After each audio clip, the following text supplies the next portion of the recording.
The animals that hold funerals. Okay, let's just dive right into this explainer. We're looking at one of the absolute greatest mysteries in animal behavior. Do animals actually mourn their dead? For centuries, people thought humans were entirely unique in this, that only we had this complex response to death. But today, we're going to look closely at what modern science is actually revealing. And spoiler alert, it turns out the natural world is hiding some incredible secrets about grief, memory, and community. So, to kick things off, I want you to picture something. Imagine you're walking through the African savanna, taking in the sights, and suddenly, you come across something just completely extraordinary. A whole herd of elephants has stopped dead in their tracks. They aren't grazing and they aren't migrating. Instead, they're silently gathering around the skeleton of another elephant. Some just stand there in total silence for several minutes, and then one by one, you watch as they gently touch the bones with their trunks. Now, they aren't eating, right? And they aren't defending themselves from a predator. So this remarkable scene really forces us to ask a tough scientific question. Are these giant animals actually experiencing grief? Or are we simply projecting our own human emotions onto them? I mean, it's incredibly easy for us to see our own sadness reflected in what they're doing. But to truly figure out what's going on, we really have to look at this through the strict lens of science. Section 1. What is a funeral? Defining the science of death. To investigate this mystery, we first need to strip away our assumptions. There's a pretty deep divide between human experience and scientific observation here. On one side, you have the human funeral. This isn't just about death, is it? It's a deeply social ritual. It involves gathering, staying with the body, expressing sadness, remembering the folks we've lost. But on the flip side, scientists are extremely careful not to call an animal's behavior a funeral without some incredibly strong evidence. They absolutely don't want to assign emotional intent where none might actually exist.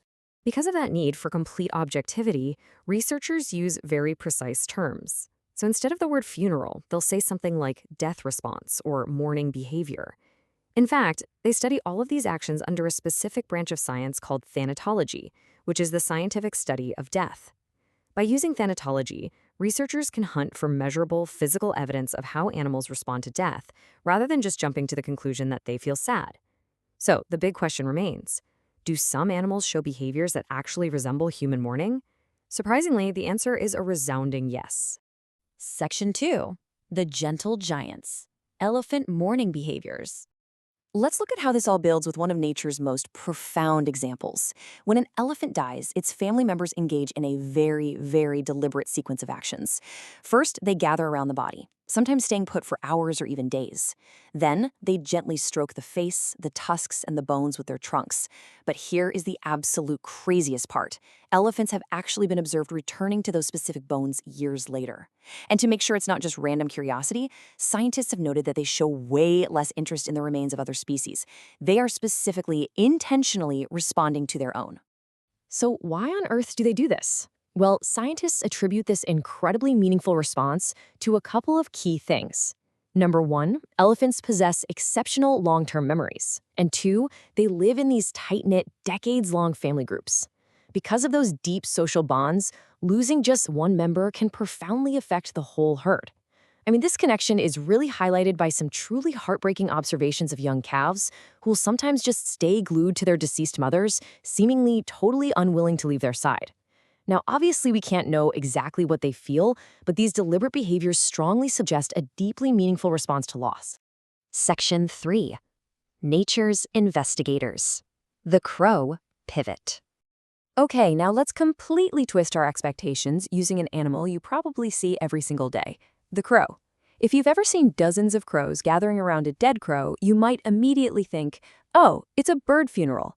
But what it looks like and what it actually is, well, they're two entirely different things. Experiments have revealed that these huge gatherings are not purely emotional vigils at all. Instead, they are highly alert survival lessons.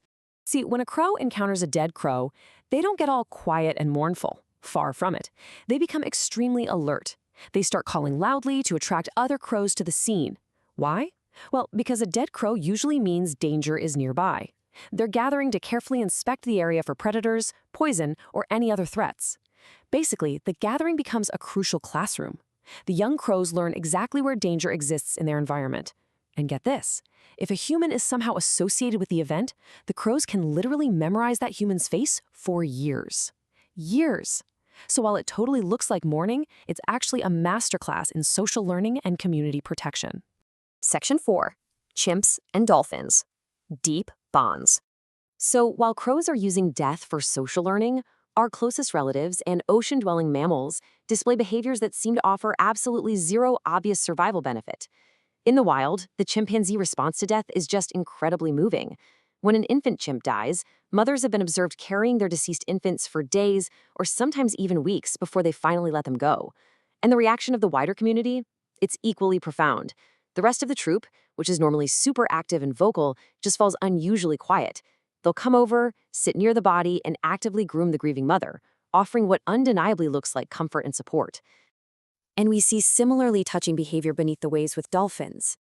Entire groups of dolphins have been seen supporting dead or dying companions near the water's surface, acting almost as if they're trying to help their fallen friends breathe. In fact, in several documented cases, just like the chimpanzees, dolphin mothers have been observed continuously pushing their deceased calves through the ocean for days on end.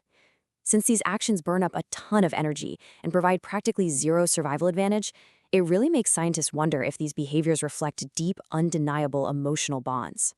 Section 5. The science of grief. Why do animals behave this way? Looking at everything we've just covered, how do scientists ultimately explain all these wildly different reactions across the animal kingdom? Well, there's no one-size-fits-all answer here. Instead, science proposes 3 overlapping theories. First up, there's genuine grief. Animals with close family relationships, like our elephants and chimps, might simply experience real stress and confusion after losing a bonded companion. Second, there's curiosity. Animals might just be gathering to investigate and try to understand why an individual is no longer moving. And finally, social learning, like we saw with the crows, where these gatherings are vital opportunities to learn about environmental threats to ensure the group's survival. So, different animals respond to death in different ways, which honestly is exactly what humans do. Whether it's an elephant repeatedly returning to a weathered skeleton, a chimpanzee mother carrying her lost infant, a dolphin refusing to leave a fallen companion, or a crow sounding the alarm to protect its flock, modern observations lead us to one totally undeniable conclusion: the emotional lives of animals are far, far richer than we once imagined. You know, perhaps the most profound takeaway from this whole explainer isn't just that animals might understand death. The greatest mystery might not be how they're different from us, but realizing just how stunningly similar they might be to us. It truly leaves us to wonder, what else do we have yet to discover about the complex minds of the creatures that share our planet? I'd love to know what you think. Tell us down in the comments, which animal behavior surprised you the most today? Was it the elephants, the crows, the chimps, or the dolphins? Let's discuss it below. And hey, if this explainer changed the way you see the animal kingdom, please take a quick second to hit that like button and subscribe for more amazing science and wildlife explainers just like this one, where we break down the incredible world around us. Thanks so much for joining me, and keep learning.